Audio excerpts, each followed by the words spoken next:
Coming up on this week's edition of the Kev BKA Beloved Show, we got the first round of playoffs out the way. We're going to talk about the winners and losers, go to the next round, and talk about these coaches, the legends that are gone and the new ones who will replace them. But first,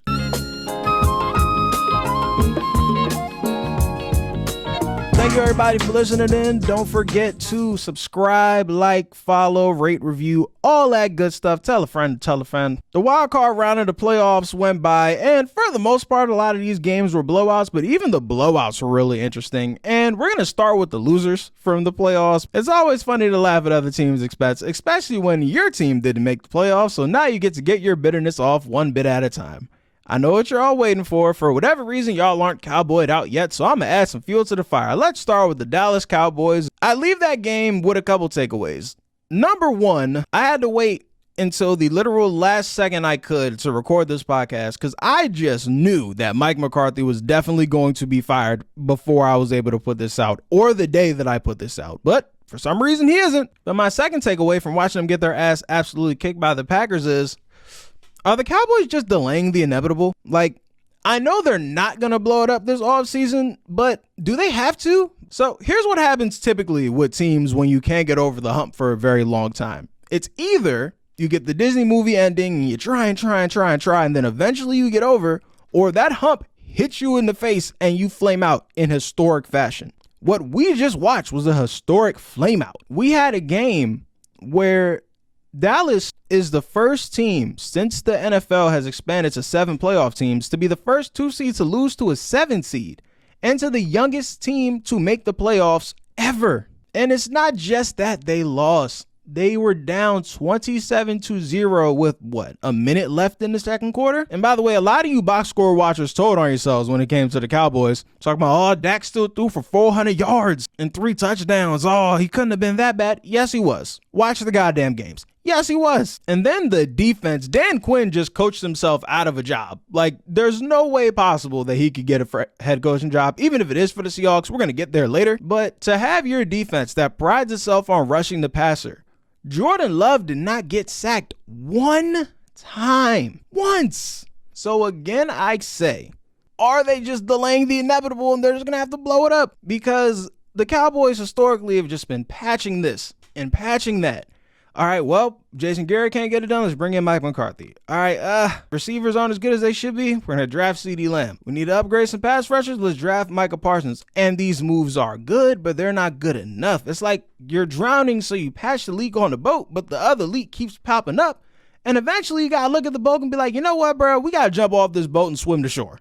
And they just don't want to swim to shore. And you look at this upcoming offseason. I got it in front of me here. This upcoming offseason, their upcoming free agents, they have a bunch of them, but the most notable ones being Tyron Smith, Stephon Gilmore, their center Tyler DiBiase, or BDS, however you pronounce that, Javon Curse, Tony Pollard. Add that with Dak, CeeDee Lamb, and Micah Parsons all wanting big deals. Clearly some change is going to have to come to the roster anyways. Speaking of roster construction, I know it's popular to say, oh, Jerry has too much control, and Jerry, he has to let go of roster control.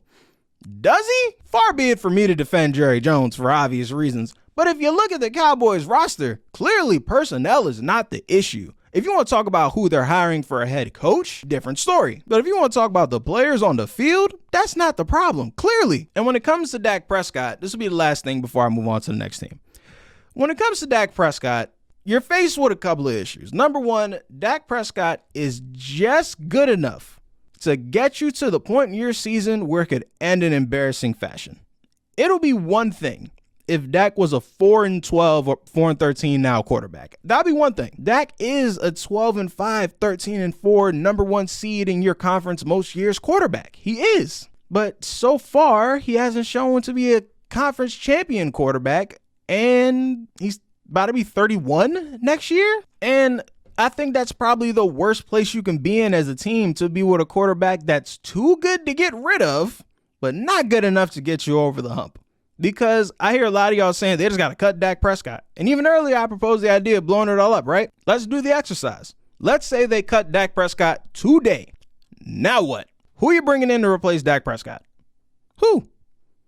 The free agent market, there's no better than Dak Prescott in the free agent market. There's no better than Dak Prescott in this rookie class that'll be ready next year to win the Super Bowl. This is a Super Bowl roster that Dallas has. And even if you want to say that Dak Prescott is the only problem, which he isn't, but if you want to say he's the only problem, sure, let's get rid of Dak and bring in who? Who's putting him over the top that they can realistically get? There is no answer. So they're going to continue to be stuck in this rut. They're going to keep on patching up leaks on his boat, even if they do fire McCarthy and bring in Belichick. Love Belichick, as we'll talk about later. If Dak don't got the goods, if this roster just don't got the goods, then what are we really going to be able to accomplish here? So I think they're going to keep hitting their head against the wall. Dallas fans, I'm sorry. This is going to keep happening. Hopefully not this bad where you get your ass kicked and you're embarrassed in front of the whole world. Hopefully it's not that bad. But this is going to keep happening, y'all. I'm sorry. Next team on the playoff losers, we got the Miami Dolphins, and they're in a very similar situation with Tua. But before I even get to Tua, they are $42 million over the cap with pending free agents Connor Williams and Isaiah Wynn, who are on their offensive line, Christian Wilkins, who's probably their best defensive lineman, Raekwon Davis, linebacker, Deshaun Hand, defensive lineman, Andrew Van Winkle, Emmanuel Ogbah, Deshaun Elliott, and even their punter is about to be a free agent. So outside of the fact that they're going to have to give Tua a new deal, they also have all those spots that they need to either replace or re-sign, all of which in spots that they can't really afford to lose anybody. Not having linebacker depth is what led the Chiefs to be able to run the ball up and down the field on them. Not having offensive line depth is why they weren't able to move the ball themselves. But now for Tua, right? This is where their conundrum is tricky. Mike McDaniel's pretty much whole press run when it comes to talking about Tua Tagovailoa is talking about just how much he believes in Tua and, I'm instilling confidence in him and that's why we're getting the results we need. And he talks a real good game about how much he just loves the ground Tua walks on and how he believes he's the quarterback to take him over the top. A wise man once said, you show me your play call and I'll tell you how you feel about your quarterback. I saw that game when they were down 19 points and they needed to get back in the game. That was not the play calling of a man who believes in his quarterback. All the screens throwing to the flat. I don't think he had an attempt that was more than 5 air yards for most of the game outside of the underthrown deep ball to Tyreek Hill, which was their entire offense that day. That doesn't exactly scream undying faith in your quarterback. And I have my own metric for how much you believe in your quarterback. This is more so for fan bases, but I think it applies to GMs too. If you're a fan of the Dolphins, I want you to close your eyes right now. You wake up tomorrow morning and you get an alert on your phone saying Tua Tagovailoa is the highest paid quarterback in the history of the NFL. If your response to what I just said was anything other than overwhelming joy, you do not believe in your quarterback. Because with a quarterback that a team believes in, that's what happens. Justin Herbert, it just happened to. Jalen Hurts, it just happened to. We'll get to him shortly. Joe Burrow, Lamar Jackson, just keep going back. Every time that a quarterback a team believes in is due up next to get their contract, they become the highest paid quarterback in the league, which, because of inflation, becomes the highest paid quarterback in the history of the NFL. That's how this works. But again, the flip side is, let's say you cut Tua tomorrow. Then what? Then what? Who are you bringing in that's going to be better than Tua, that's going to make you a better team right now? They don't exist. Realistically, I got to keep throwing that out there before some idiot comes in and is like, well, they can get Patrick Mahomes. No, you can't. Kansas City would sooner trade all the barbecue in Missouri before they trade Patrick Mahomes. You know what I mean? Like, realistically, who can you get? Free agent you can sign, person you can trade for, things of that nature. Either Tua accepts a Daniel Jones, Geno Smith range deal, or Miami's going to have to bite the bullet and make him the highest paid player in the world. Because if you franchise tag him or if you accept his 5th-year option and you exercise that, that is a screaming indictment to the rest of the world. We do not believe in our quarterback enough to pay him. And all that good shit Mike McDaniel's been talking is immediately going to fly out the window. Miami got a lot to figure out, but I think it just ends with Tua getting paid at the end of the day. So it's probably not even worth discussing. Next team. The Cleveland Browns, who honestly, Joe Flacco did him a favor by laying the egg in the wildcard round. I thought it wasn't going to come so they played the Ravens, but it came a little early. Congrats. Because Joe Flacco absolutely stunk, you don't have to deal with the questions of, what do we do with Deshaun Watson? Probably the answer you were going to have to do before. Put his ass back out there. Because what else are you going to do? But going into the offseason for Cleveland, got the numbers in front of me here. First of all, they have no first-round picks because of the aforementioned Deshaun Watson trade. And the team that just beat them, the Houston Texans, is the team that has the pick and made sure that that pick stays low by beating y'all this weekend. So they had extra incentive to whoop y'all ass, which is hilarious to me. They are $13 million over the cap, with free agents such as Zadarius Smith, obviously Joe Flacco, and Kareem Hunt. And they need to give extensions to Jerod Mayo, Carroll, who in my opinion is their best defensive player, not named Myles Garrett. Running back Nick Chubb, that one's going to be interesting because he's clearly the best running back and best player on your team. However, he's coming off a knee injury, like 30 different knee tears or whatever, ACL, PCL, ABC, whole thing happened to his knee. So are you going to look at Nick Chubb and try to do the whole running backs don't have value game? You're the Browns. You can't afford to do that. And also to Amari Cooper, who again, best offensive weapon outside of Nick Chubb, but he's an aging receiver. Are you going to try to haggle with him? Good luck. Next, we got the Rams. And if you're the Rams, you leave that Lions game going, damn, objectively, we played better than the Lions. Like, we had 3 red zone trips. We left with 3 field goals. If one of those turned to a touchdown, we win the game because we only lost by 1 point. However, you still lost. But this was supposed to be the rebuilding year, and you ended up being the 6th seed. That's a positive. We don't know if Aaron Donald's going to retire. You hear the rumors, but there have been Aaron Donald's going to retire rumors since the Super Bowl, so I don't exactly see it coming. Sean McVay seems like he's in for the long haul now, which is not even 40 yet, so I don't know why he was talking about retiring, but sure. Depending on Matt Stafford's health, I don't see why they can't be in a very similar position next year. They're going to be everyone's quote-unquote sleeper pick to win the Super Bowl next year. So, hey, that's a lot to look forward to. And you finally have a first-round pick for the first time in forever. So, hey, y'all got that. Next, we got the Steelers, who, of course, they lost because Mason Rudolph wasn't going to go on the road to Buffalo and win. Come on now. Speaking of which, for the why is Mike Tomlin not won a playoff game since 2016 crowd? Don't worry, I got your answer right here. Steelers quarterbacks since 2016, which is the last time he won a playoff game. Kenny Pickett, who in 25 games in his career has thrown 13 touchdowns. Not the guy. Mitch Trubisky. I don't think I have to explain that one.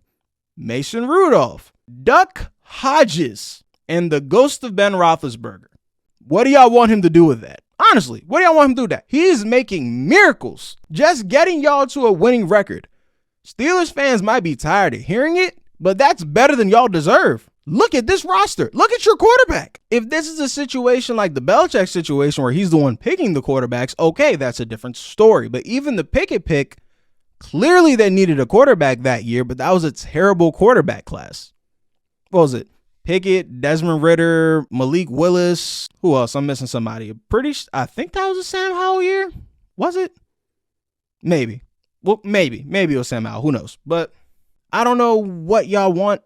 I don't know what y'all thought was going to happen if y'all keep rolling out these bums behind center. The post-game press conference where he literally ran off into oblivion when they asked him about his future in Pittsburgh. I still don't know what to make of that, to be honest.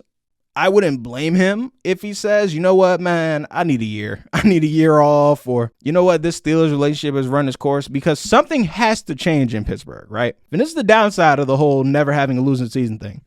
Because Mike Tomlin's such an excellent coach, they will never be bad enough to draft a top prospect quarterback. But they will also never be good enough, because they don't have that top prospect quarterback, to actually be able to compete for a Super Bowl. So it's a never-ending loop. So if you're Mike Tomlin, you could either keep running in this loop and just pray a quarterback falls from the sky, or you could be like, you know what, man, this Steelers relationship has run its course. I'm cool. The fans don't even want me here. I'm going to go ahead and get out of here. Y'all be easy. I don't know. Or all this is for nothing and he'll be right back next year and you guys are going to win 9 to 10 games again and lose in the first round of playoffs again. I guess we'll see. Last of the losers of the first round of playoffs, we got the Philadelphia Eagles. And how the mighty have fallen. Every single week of the power rankings, from when the Eagles were 10-1 and I had them number 1 ranked, everyone kept telling me, the Eagles don't look good. You sure? Something smells fishy. They proceeded to lose the next 6 out of 7 games. And even as that was happening, I was like, you know what, man? I believe in the coaching staff, but specifically Nick Sirianni, not the rest of them. I believe in the talent they have on the team. They'll be fine. They'll turn it around. Nope, never turned it around. Progressively got worse. My actual breaking point is when they put Matt Patricia in charge of the defense, which the fact that he was on the staff in the first place should have been a red flag. The reason that y'all have a statue outside of your stadium for winning that Super Bowl was Matt Patricia, and now he's running your defense. If that's not waving the white flag, I don't know what is. But you look at the defensive roster, and I know we tout Howie Roseman as GM Jesus or whatever, but if he's not to blame for that roster on defense, who is? Sometimes when you have all that talent coming back from the year before, that's not necessarily a good thing. Some of those people should have got to step in. Like Bradbury clearly was a shell of what he was last year. Or let Deebo Samuel tell it he was trash the whole time. Like Brandon Graham, Fletcher Cox clearly are at a different stage of their career now. The Georgia guys, as talented as they are, Jordan Davis and Jalen Carter, they aren't used to playing every single snap every single week of an NFL game because those Georgia D-lines are so deep, they don't have to play the whole game. They're in heavy rotations all the time, so they can't take over the load and be your full-time starters. Against the Tampa Bay Buccaneers, on offense, since we just finished talking about the defense, on offense, on 3rd and 4th down, 11 attempts, the Philadelphia Eagles were 0 for 11. Now, I get it. You don't have A.J. Brown. One of the best receivers in the league is not there. Devontae Smith couldn't have played a better game. If you're an Eagles fan, silver lining, Devontae Smith is a number 1 receiver. We don't have to argue about that. He is a number 1 receiver, stamped certified. He's that guy. Played his ass off. Didn't help, though. And now they're faced with the Sirianni question, which, again, maybe they have answered by the time this podcast comes out. But clearly both coordinators got to go. I hate calling for minority coaches' jobs because I know how hard it is. And, you know, minority head coaches don't really come by that often, as we'll talk about later when we get to Jerod Mayo. But I can't see how you justify bringing Brian Johnson, Sean Desai, or anyone on that coaching staff back if you're Nick Sirianni. And if you're the Eagles, Jeff Lurie and Howie Roseman, how do you justify bringing Nick Sirianni back if he has to buy a whole new staff? Because if you let him do that, you're essentially saying everybody but Nick was the problem. And that's a tough sell. As much as I like Nick Sirianni, that's a very tough sell. So I don't know. It really depends on how much they believe in him. And also you got to look at the field of coaches that are available right now. If Mike Vrabel or Jim Harbaugh, or apparently Belichick's not a possibility for Philly, so I'm not even going to throw that in there, but one of those top head coaching candidates want to come to Philadelphia and you're not 1,000% positive that Nick Sirianni is your guy, he got to go. He got to go. And also, I fully expect within the next 2 weeks, month or so, we're going to get a news report saying, oh, Jalen Hurts got off-season surgery on insert body part here. Clearly, he was injured down the stretch of the season. Somewhere around the Jets-Dolphins game-ish, you can see clearly his athleticism went down. Jalen Hurts has never been slow, and he looked noticeably slower in other little intricate things that clearly show he was physically compromised through the season. I expect him to be fully healthy and back next year. But sorry, Eagles fans, season comes to an end. And now that we're done talking about the losers, take a quick break, and we're going to get to these winners. All right, welcome back to the Kev BKA Beloved Show. We're going to get into these playoff winners from the first round, and I could loop these first two in the same group. The Green Bay Packers and the Houston Texans. The youth movement has started, and it is exploding. The quarterbacks are out here balling. Love to see it. And the thing I love about Jordan Love and C.J. Stroud and their ascent to this point is it shows there's more than one way to do this. Jordan Love waited 3 years behind Aaron Rodgers, developed, and even throughout the course of this season was developing too. It hasn't all been sunshine and roses for Jordan Love. And now here he is in the playoffs and absolutely carved up the Cowboys. Jesus Christ. And then you got CJ Stroud, who hopped immediately off college campus and looked like the best quarterback on the field in pretty much every game he played this year, minus the Ravens game, which ironically they're playing the Ravens again next week. We'll get there shortly. Both of these teams severely overachieved for week one. And I got to clarify from my playoff tiers that I talked about last week, when they were both in the shits and giggles tier. What I mean by shits and giggles, and this is my fault for not explaining it well enough, I am not calling your team shit. I'm not saying that you're never going to win a playoff game this year. That wasn't the point. The point was you are not expected to win a Super Bowl. If you don't win a Super Bowl, your season's not a failure.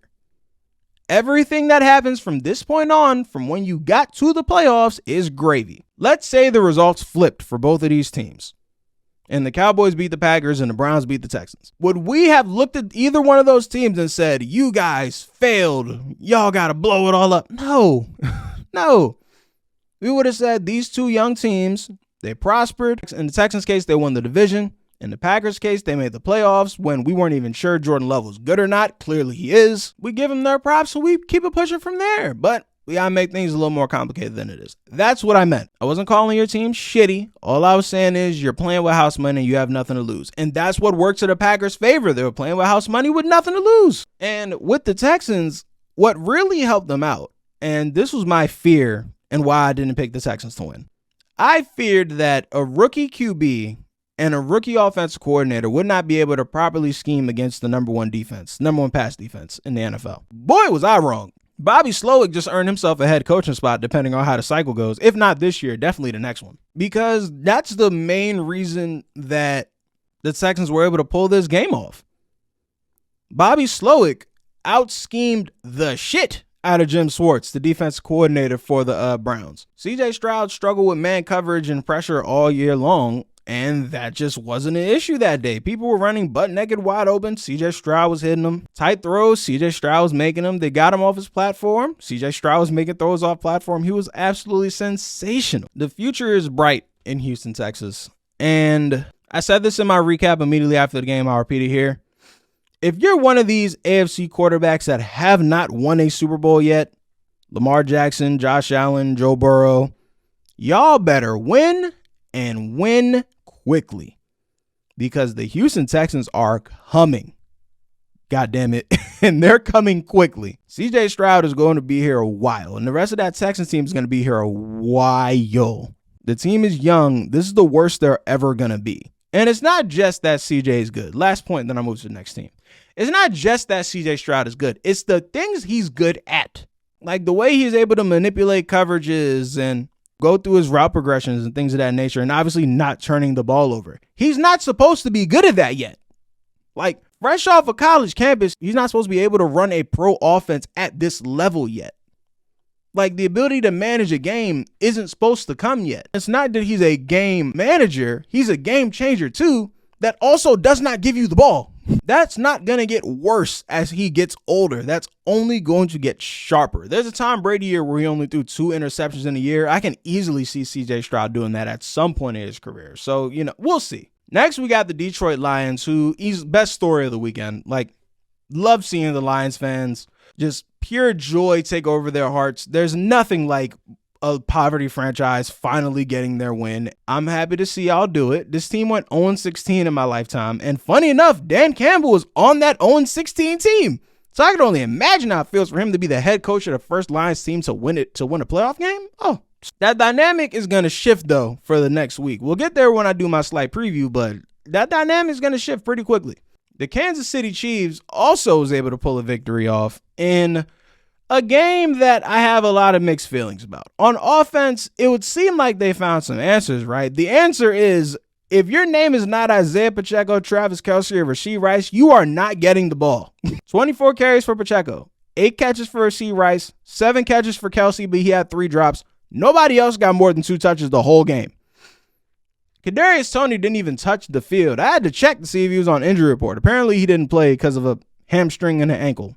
Interpret that however you want. So offensively, they figured out, hey man, we don't got time to try and bring y'all along no more. It's either you're going to make these plays or you're not. Will they be able to make a full-blown playoff run only having 3 targets on offense to be able to pull it off? This isn't like basketball where, all right, we can't go 10 deep in our rotation anymore. We're only going to play these 6 guys. It doesn't exactly work that way. But they also have, now that the Browns are gone, the best defense that isn't in Baltimore, Maryland left in the playoffs. Do I think my opinion of that is slightly tainted because of just how bad they made the Dolphins look? I do think a part of that is on the fact that the Dolphins just shrink in the cold and playing good teams, and when the stakes are on the line. And yeah, I think that's part of it, but also the Chiefs defense is really, really good. They're going to have their hands full with Josh Allen this week. Speaking of Josh Allen, when Josh Allen and the Bills play the way they did against the Steelers, who are, even though they were without TJ Watt, it's still a pretty damn good defense. If you tell me I'm getting 4 total touchdowns, just under 300 total yards, and no interceptions or turnovers, period, from Josh Allen, I'm going to assume the Bills won that game every single time. In fact, the numbers back that up. The Bills are 16-0 since 2020 if Josh Allen does not turn the ball over. Now, you can hear that one of 2 ways. You can hear that as, oh, so all Josh Allen has to do is not turn the ball over and they're guaranteed to win? Great. Or you can hear that the way I heard it, which is, Wait a minute. In 4 years, Josh Allen has only not turned the ball over 16 times, even though he knows that they're going to win the game if he doesn't. But not here to discredit wins. Great job. Defense has gotten really good at creating turnovers themselves, which obviously aids in the whole my quarterback may give the ball away 2 or 3 times dilemma that they deal with. So I'm really excited for that Bills-Chiefs matchup that we're going to preview in a second. But first, the Tampa Bay Buccaneers, great win against the Eagles. I don't want to completely crap on your parade and say, oh, you're guaranteed to lose against Detroit, because I don't think it's a guaranteed loss. I think y'all definitely have a shot. And obviously, who doesn't love the Baker Mayfield story? Tossed away by a couple teams, able to redeem himself in Tampa. Love to see it. Shout out to Baker. All right, another break, and then we're going to do a slight divisional round preview. All right, welcome back. We're going to do just a quick preview of the games that are coming up next weekend. I'm going to do my official traditional previews on all my other platforms at BKA Beloved in short 1 minute long preview version the way I traditionally do. Subscribe to the YouTube. It'll be in the YouTube short version, so you'll see it there too. All right, we're going to start with Houston at Baltimore, and I give the Texans a better chance to win this game than I would have Cleveland if they had won. And that's not just because the Texans beat Cleveland. Nah, it's not that. It's the thing that Baltimore had over the Browns was Joe Flacco going to give them the ball a couple of times like he did versus Houston. And if you're going to turn the ball over versus Baltimore and give Lamar Jackson extra chances, I don't like your shot to win that game, especially with the way this Baltimore defense plays. If it's one thing CJ Stroud does not do, it is turn the ball over. But where I think they're going to struggle, speaking of the Texans, is this Ravens defense has already won against 2 different variations of a Shanahan tree type system, which Bobby Slowick comes from, the offense coordinator for Texans. They beat the dog shit out the Dolphins, beat the dog shit out the 49ers. And now they're going against the little brother version of it. Granted, the best quarterback out of the 3 people that run that system, but still the little brother version of it. So I find that part of it hard to believe that they're going to be able to get over the Ravens. Plus, if you're the Ravens, for Lamar Jackson's sake, God damn it, y'all better not get one and done. Y'all better not lose to a rookie quarterback at home for your first playoff game when you're the number 1 overall seed. Oh my God, y'all better not lose. That's the first game of Saturday too. Oh, sweet baby Jesus, y'all better not lose. All right, then we got Green Bay at San Francisco. Now, while I don't think the Packers can win this game, there is one person who is praying to whatever God they believe in that the Packers lose in historical fashion to the 49ers. If you are Aaron Rodgers, you are praying to whatever he prays to, ivermectin, Joe Rogan, whatever he believes in. If you're Aaron Rodgers, you better hope that Jordan Love does not walk into Levi Stadium and beat the 49ers in the playoffs. Aaron Rodgers is 0-5 against the 49ers. To different quarterbacks, too. To Alex Smith, Colin Kaepernick, and Jimmy Garoppolo. He didn't play Brock Purdy last year because he didn't make the playoffs last year. Oh, buddy. Aaron Rodgers better hope Jordan Love don't go over there and win this game. Ooh-wee. But I don't see that happening. But if it does, whoo. All right, Tampa versus Detroit, the first game of Sunday. So here's why I give Tampa a fighting chance. I'm giving a lot of credit to Aaron Glenn and the Lions defense for their red zone defense being able to shut down the Rams when it mattered the most. They made it to the red zone 3 times. They left with 3 field goals. Wonderful. It doesn't get much better than that as a defense. Sans anything short of creating a turnover, that's as good as it gets. But it's still the fact they were able to drive the ball on y'all. That's where I'm concerned. And then on the other side of the ball, we've talked at length about the Jared Goff under pressure thing, right? Like Jared Goff under pressure, not a recipe for success. Todd Bowles loves to blitz. Loves it. Absolutely adores blitzing the passer. And the Buccaneers have absolutely nothing to lose. Don't nobody expect them to win. They think they're just there for shits and giggles, all pun intended. And Detroit has now went from feel-good story to overwhelming favorite and possibly can host the NFC Championship game. Tides have shifted a little bit. Detroit has not been in the driver's seat pretty much ever since the early 90s. And even then, they weren't a favorite. I still think Detroit pulls out this game because I think they're a much better team than the Buccaneers, but this isn't a foregone conclusion is basically what I'm trying to get at, you know? All right, last game of the weekend, Kansas City versus Buffalo 3 in the playoffs, and I can't wait for this game. If you're expecting a shootout, I don't think that's the direction this game is going to go.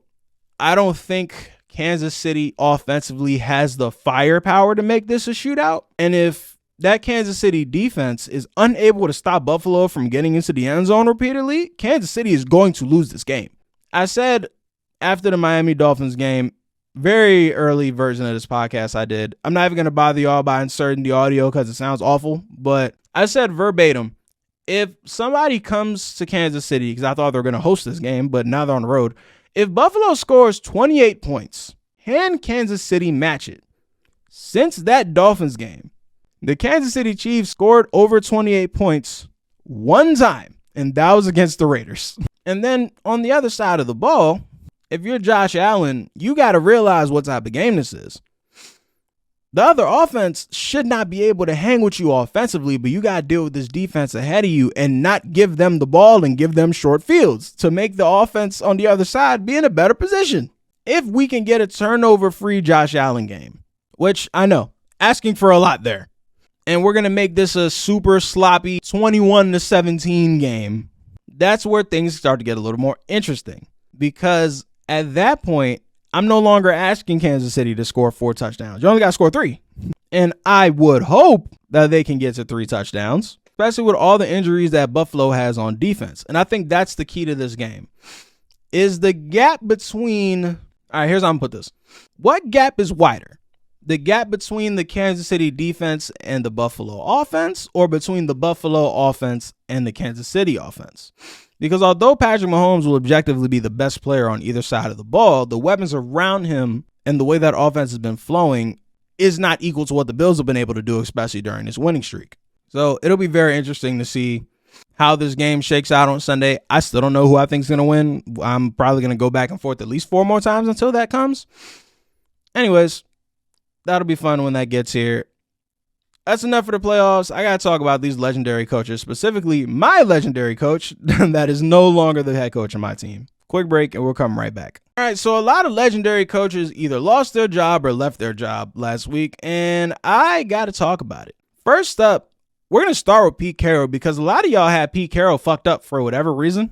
So before Nick Saban and Bill Belichick also left their jobs, Pete Carroll, we thought, mutually parted ways to be part of the front office. But then we saw the press conference and the interview he did afterwards, and it seemed very clear this was not his choice. The story from ESPN, the exact quote is from Pete Carroll, and I quote, "The difficult part is, if you guys could know, it's really hard because there's not football people. They're not coaches.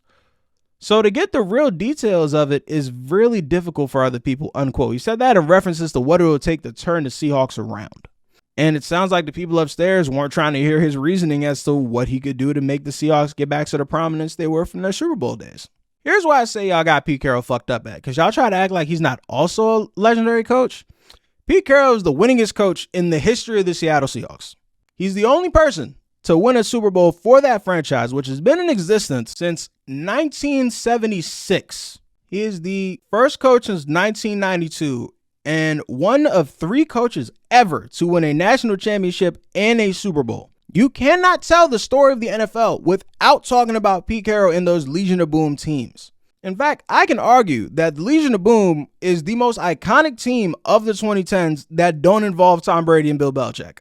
And if you add in the college part of it, those USC teams were the NFL factory before Alabama came along. I got the numbers in front of me right here. 53 NFL picks, including Troy Polamalu, Reggie Bush, Carson Palmer, Clay Matthews, Mark Sanchez, just to name a few. So I feel pretty comfortable saying, yeah, he's a legend. He belongs in this conversation, and he's definitely going to be in the Hall of Fame. And I know a lot of people want to bring up the fact that he has one or the second greatest Super Bowl blunder in the world with the 1 yard line throwing the pass to Russell Wilson. To that I say, if we're going to reduce an entire career down to one call, we're going to have to empty out most of the Hall of Fame, because there's a lot of times I can look at these people, these coaches, these players, and say, all right, you did this, you got to go. What really made Pete Carroll so special was that he was the last quote unquote old guard coach. He's over 70 that was also a player's coach. He wasn't a disciplinarian the way Saban and Belichick are. He was able to get down and let his players be them and be fun in the press conferences and shit. Either this training camp or the year before, he was playing scout team quarterback and running around throwing the ball, which is why I found it hard to believe that he was willingly leaving out the door in the first place. And it seems like I was correct in my assumption. Fortunately, them young boys in his division has got the whooping his ass. You can argue he's in the division with the two best coaches in football, Sean McVay and Kyle Shanahan, both of which have been beating him like a drum. So if that's the case, then unfortunately, if you're Seattle, you got to move on. I was shocked when I first heard that they were moving on from Pete Carroll, but when you think about it, it makes sense. The important part is who's going to be the replacement. And everyone yelled straight to Dan Quinn. And even before the Cowboys game, that didn't make sense to me, because if the goal is we got to compete with Shanahan, why would you go get the defensive coordinator that Shanahan beat the dog shit out of earlier that season? That doesn't really make much sense. Which is why I think the replacement is going to end up being Mike McDonald, the defensive coordinator for the Ravens. That just makes too much sense. If the defensive downfall is what led you to fire Pete Carroll, which by all accounts that's what it is, you go get the guy that's the head of the best defense in football, and the defense that proved on Christmas Day that they were able to stop a Kyle Shanahan offense. Makes sense to me. All right, now we got to get to Nick Saban, and we got to start with this Nike ad, and I'm going to put it here. I don't be giving free promo to people. Nike ain't paying me a goddamn dime for this, but it was so cold, I got to mention it. For y'all that are listening, it says, the college football world hasn't slept this well in years when they're announcing Nick Saban's retired. And let me say, not only is that cold, it is insanely fitting. I'm going to read off some of these accomplishments by Nick Saban real quick. And I know we think we know, but it's different when it's in front of you. He has won 10 games a year minimum every year at Alabama, except his first one. So that is 16 out of 17 years. He has won 6 national titles, 9 SEC titles. This past season was the longest gap between national championships for the Alabama Crimson Tide. That gap is 3 years. So from 2006, every 2 years, you can set your watch to it, Alabama's winning a national championship. This is a level of accomplishment excellence you will never see again. Alabama was the NFL factory for the 2010s. And it's the way that he turned it to an NFL factory. I was listening to him in an interview recently. Can't remember where it's from. Not important. But he was talking about how he's preparing his players for the draft now, including educating them on agents, and particularly important with the way NIL is working now. A lot of these kids are getting duped by these agents, by the way. I'm going to do a whole podcast about why we actually need to add some structure to this NIL shit. And it has nothing to do with the colleges. It has something to do with protecting these children from getting robbed by these people. But we'll get there later. Getting draft grades for all his draft eligible players from 25 different NFL teams, minimum. Inviting NFL scouts to watch them at practice so even players that don't get a chance to play in as many games can still get NFL looks. And that's before you even factor in the NFL level training regimen and schedule that he has these kids on from the second they step foot in Tuscaloosa. Multiple coaches on his staff, including himself, that have NFL backgrounds, so they're just able to educate these kids every single step of the way. Which is why, in the Nick Saban era, read this on Spot Track, 123 NFL draft picks that made a combined $2.26 billion throughout the course of their career. Now, I'm in my reaction video to when he first retired, I made a joke. I was like, how much money y'all think Nick Saban generated for the black community? And I was going to do the math by going through every draft year and just reading out the black people and their career earnings. But thankfully, Spot Track did a lot of that work for me. Thank you, Spot Track. And after that, I decided I'm just going to estimate. So the NFL is roughly 56% black. Not to say 56% of the players Saban sent to the league are black, but we'll use that number for now. So 56% of 2.26 million is roughly 1.265 billion. Sheesh. From 2006 to 2024. So over the course of 17 years, over $1 billion generated in the black community, roughly. The government ain't got shit on Nick Saban, boy. Let me tell you. Put Nick Saban in charge of reparations, goddammit. We'll get some change overnight. We may finally get that 40 acres and a mule. Nick Saban was all about getting these players paid. And he was able to win. So the point where the whole Bryant Bank conspiracy exists, and we make our jokes about him giving the players Hellcats when they signed to Alabama. Ha, ha, ha. Which is why I didn't understand why everyone tried to blame the NIL landscape on why Nick Saban wanted to retire. He was doing just fine recruiting-wise. They have the number 2 recruiting class in the country coming in next year. That number might drop now, depending on how Kalen DeBoer, we'll get to him in a second, is able to handle this. Did he have complaints about the structure of the way NIL was working? Of course, because it's a fucked up wild, wild west right now with no order, no CBA, no nothing. If you've heard this podcast, you've heard me get on my soapbox about why the way college football is set up is fucked up right now, but we'll get there later. Not important. But the main people I saw that were trying to use this point that NIL is what drove Nick Saban and other old guard coaches out of college football were the people who usually complain about the way NIL and transfer portals are, quote unquote, ruining the sport. And y'all are just upset about players getting paid because for years and years and years, you've been able to enjoy a form of football where the players aren't richer than you and are getting exploited for their labor. And that just made you more comfortable. And now that's not the case. Nick Saban did not share that opinion with you. You cannot be a person that joked that Alabama was paying for players and also think that because people with players are now getting paid, that's why Nick Saban wants to retire. Why is it so hard to believe that the 71-year-old man was just sick of it and is tired of going on recruiting trips all the time and doesn't want to be in bumfuck Louisiana trying to recruit a defensive tackle at the age of 71 years old? That's not so hard to believe. Come on now. But in essence, Nick Saban's legacy is one that can't really be duplicated or followed up on, but that didn't stop Kalen DeBoer from trying. The head coach of the went to the national championship runner-up Washington Huskies, Kalen DeBoer, decided to leave his comfort of Seattle to go on down to Tuscaloosa and be the follow-up to Nick Saban. Now, if you noticed, he's not from the Saban coaching tree. Like, there's 30 other coaches in the college football world that are off the Saban coaching tree, and none of them took the job because they're not dumb enough to do so. And if you met Dabo Swinney, you know that threshold is high. The line between dumb and irrational confidence is very slim, and we're going to judge whether Kalen DeBoer is one or the other based on the results. But the headline from this article on Deadspin kind of sealed the deal, and it kind of reiterates my point, and it also made me laugh. Does Kalen DeBoer know what he's getting into at Alabama? New Crimson Tide head coach's opportunity of a lifetime. That's a direct quote from him. Will take 8 lifetimes to live up to. Now, I think Kalen DeBoer is a damn good coach. Obviously, he was able to make the national championship with Washington, who hasn't been good in my lifetime. Apparently, they were good in the early 90s, 80s, or whatever. Cool. They weren't good when I was alive.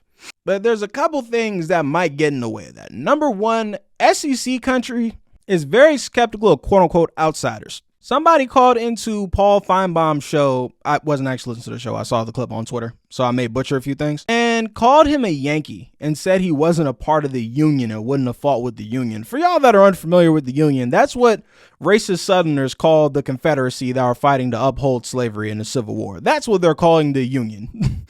So basically, he's being judged because he wasn't part of a Confederate state and wouldn't have fought to support slavery. That's an extreme example, but Southerners are not very kind to non-Southerners, especially when they try to fake the funk. But I will give him credit for not doing the Brian Kelly thing and trying to put on the fake Southern accent, not going down and saying program instead of program, and saying family or whatever the hell Brian Kelly did in his first press conference instead of saying family like he actually talks. But that is going to make recruiting a little bit difficult for him because you know that's a card that these Southern head coaches are going to try to pull on him and be like, he don't get us the way I do and shit like that. So we'll see, Kalen. Good luck. Good luck, buddy. All right, last but most certainly not least, Bill Belichick parted ways with the New England Patriots. And you want to talk about a swing of emotions, because just last week, as I was recording this podcast, the Tuesday night, the podcast comes out Wednesday morning. That Tuesday night, I said, I don't know what's going on with Belichick. My first choice has always been to keep him. Always. I didn't want this to happen. However, I was incredibly happy when we got to the replacement. We'll get to Jerod Mayo in a minute. There's a reason I'm saving him for last. So from the absolute lowest of lows of losing the head coach, the only one I've ever known, Bill Belichick has been the head coach of the Patriots for 24 of the 27 years of my life. So for all intents and purposes, I don't know anyone other than Bill Belichick as the coach. And for that, I know that I have been incredibly spoiled. The Patriots have always been near at the bottom of the league in terms of penalties. I don't see undisciplined football on a weekly basis. I've never went into a game and thought the other team had a coaching advantage, ever. I never thought my team was going to go out there and look unprepared. And what really sealed the deal for me that how successful the Patriots were throughout my life really started at home was when we lost that Super Bowl to the Eagles, and I saw Philly fans destroy their entire city because they were so happy they won for the first Super Bowl in their entire career. Careers fans. At that point, the Patriots were 5 rings in. I always forget which Super Bowl came first between the Eagles and the Falcons. But see, that's my point. I've won so many Super Bowls in my life that I can't even keep track of them all.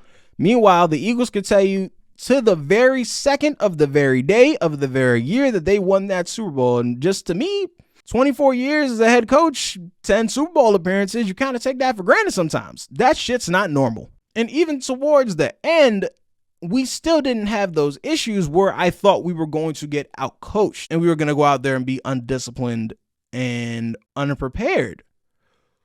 We were outmanned. We were not as talented as other teams we were playing, which is why we ended up having the record we did, which for most coaches wouldn't be a problem. But Bill Belichick was also choosing the men, which is why ultimately this relationship had to end. And I know the inevitable Brady versus Belichick debate had to just keep going on and on and on. And for someone who lived through the entire Brady-Belichick run, here's the actual answer. If anyone says that Brady was the thing that levitated this and kept it together the entire time, clearly you do not remember the Patriots pre-2007. Those first 3 Super Bowls where Brady wasn't Tom Brady yet and didn't make the jump to absolute game changer yet and was still managing games and the team was still led by its defense, those were all Belichick. Not saying that any quarterback could have been inserted and taken over Brady. Obviously, I'm not here to discredit Tom Brady at all. He's the goatiest of goats of all goats. But to sit here and say Belichick had nothing to do with 3 out of the 6 Super Bowls they won is utter and complete bullshit. Even Brady credits Belichick in their weekly meetings for expanding his understanding of opposing defenses, which was Tom Brady's strength, the way he understood opposing defenses. So it is a synergy that they were able to work together. My favorite concept of team dynamics is something my head coach told me in high school. He said, if I rip you or one of the coaches rip you, we got to make sure we got another person on the staff to patch you back up so I don't lose you forever. That's how every organization is based. Sports, business, whatever. Some way, shape, or form or structure of disciplinarian, team motivator, person able to patch shit back up. Rip guy, patch guy. Bill Belichick was the rip guy. Brady was the patch guy. The very promo for the Patriots Dynasty documentary that's coming out in February on Apple TV, which I'll be watching every single second of, obviously. I might do a whole recap podcast about it. Amendola said specifically, we worked for Belichick, we played for Brady. That's essentially the same damn thing. Bill's the boss, Tom's our leader. Because Tom's the guy who, after Bill finished motherfucking you in the middle of the film room and tells you everything you've done wrong and somebody at Foxborough High School could run that route better than you and blah, blah, blah. Tom Brady can come up behind and be like, hey, man, put the arm around you. Hey, man, it's okay. And because it's Tom fucking Brady, you're taking his word as gospel. And him motivating you hits very differently.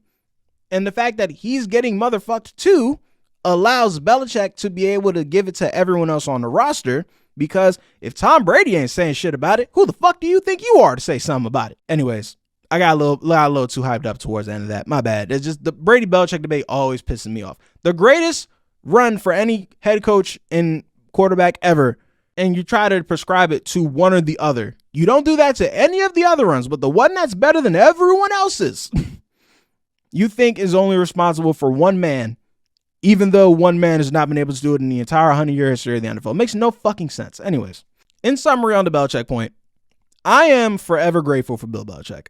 I will never be able to bring myself to root against Bill Belichick, no matter who the hell he coaches for. Whether it's the Cowboys, the Falcons, and my dumbass. Last week when I was doing the end of season recap, I said the Falcons were the best available job, and any coach should be jumping at the opportunity to take it just for them to interview Bill Belichick over the weekend. Because of course, unless they're playing my Patriots, I'm going to root for them to win every single game, wherever Belichick ends up.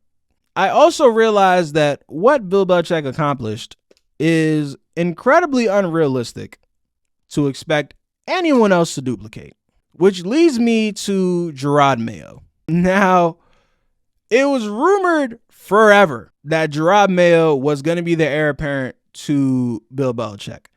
I never believed it because, well, you know, and I never thought they'd be so flagrant about it, but every New England insider was like, no. They were so sure about it. And then once Vrabel became available, because that happened the same day I recorded my podcast last week, I was like, oh, okay, well, we're going to hire Mike Vrabel, obviously. We're going to keep Mayo on to run the defense because, again, I didn't think they were going to give Mayo the job. Not even 24 hours later, Jerod Mayo is announced as the new head coach of the New England Patriots. And the day this podcast releases is going to be the day that they're introducing him at the press conference because, of course, all the NFL news breaks on a Wednesday because I'm bad at planning, I guess. I don't know. When I got the Mayo news, the biggest smile came across my face. And my little cousin Abdul and my older brother both texted me and called me because they know about the undying love I have for Jerod Mayo. He's one of my favorite players. Outside of Tom Brady and Randy Moss, my favorite player I've ever rooted for on the Patriots. And you may think I'm bullshitting on that because he's just a linebacker.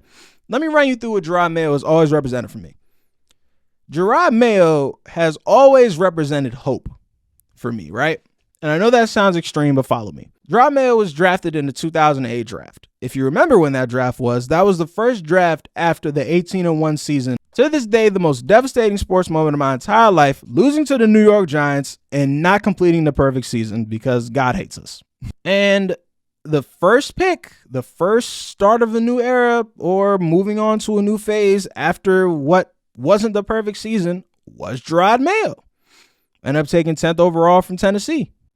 And also, if you remember that 2008 season, that was also the season where the first game of the year, Bernard Pollard, dirty ass, launched himself into Tom Brady's knee, knocking him out for the entire season. So after messing up the perfect season and being traumatized by that, I am further traumatized by Tom Brady being hurt 15 minutes into what was supposed to be the revenge tour. Just when I think all hope is lost, that rookie linebacker's pretty good.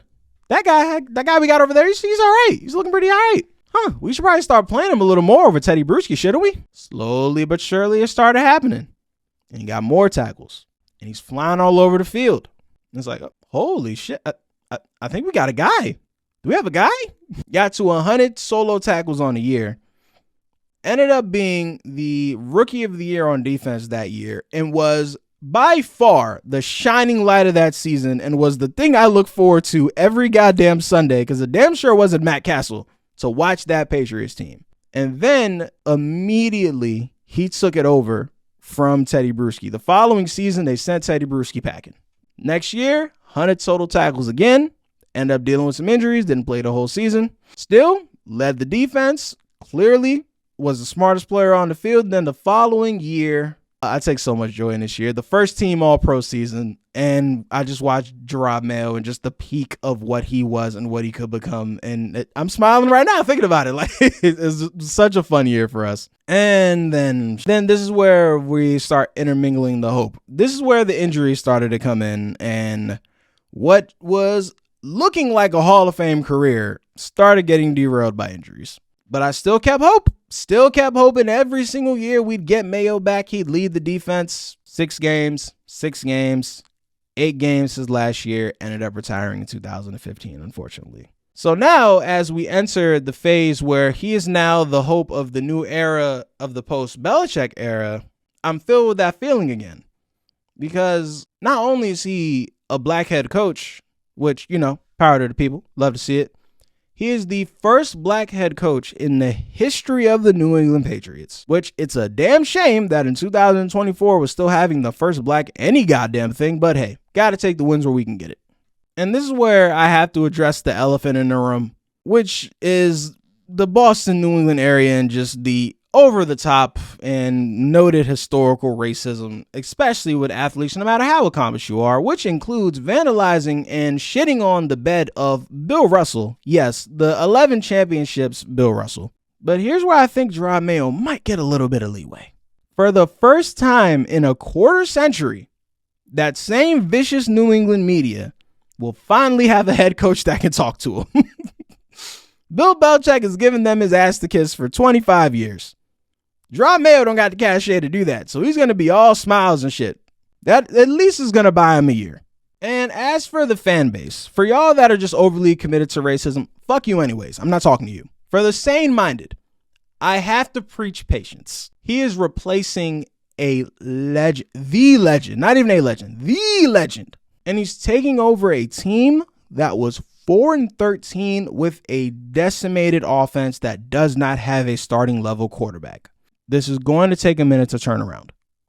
The D'Amico Ryans, CJ Stroud Texans are an anomaly. They are not the measuring stick. That does not happen. There's a reason they're the first head coach and rookie quarterback combo to win that division. It's never happened before because it's not supposed to happen. And we currently have the 3rd overall pick and no quarterback. And in the interest of fairness, I asked this question about the Chicago Bears, so I have to ask it about the Patriots. We just failed in developing one first-round draft pick quarterback in Mac Jones, who's the same draft class as Justin Fields. What do we have in place to make sure that that does not happen again? As I'm recording this, I don't know what the rest of Jerod Mayo's staff looks like. I don't know what the offense is going to look like for him next year. I don't know what new receivers he's going to have. It's going to be the same ones. We don't know nothing. I've been pounding the table for them to bring Wes Welker back home to be the offense coordinator. Who knows if that's going to happen? But whoever does come in to run the offense, God bless him, because Jerod obviously has the defense taken care of. That's been the one thing that hasn't fallen off a cliff throughout this terrible season. But he will be judged as to how a quarterback performs because it's a quarterback-driven league, and without a quarterback, you can't win. And although none of us expect him to be Belichick, you got to win something. And as much as I preach patience, realistically, expecting D'Amico Ryans is unrealistic, like I said. However, if the team is worse next year, that's going to be an issue. And at that point, all the goodwill of talking to the media is going to fly out the window. So a minimum of 5 wins, that has to be the floor. I think that Jerod's fully capable of being way better than that. I'm tapering my expectations just for his sake and for the sake of a team that will either have a new quarterback or a rookie quarterback, because goddamn it, I can't watch another snap of Mac Jones or Bailey Zappi, but that's where I'm at with it. God bless Jerod Mayo. I don't know how this press conference is going to go. Y'all probably know by now by the time you watch this. I'm recording the night before. Maybe I'll make a reaction video to it if it goes really well. Thank you for listening to this week's edition of the Kev BKA Beloved Show. I'm your host, Kev BKA Beloved. Like, follow, rate, subscribe, and I'll catch y'all next week.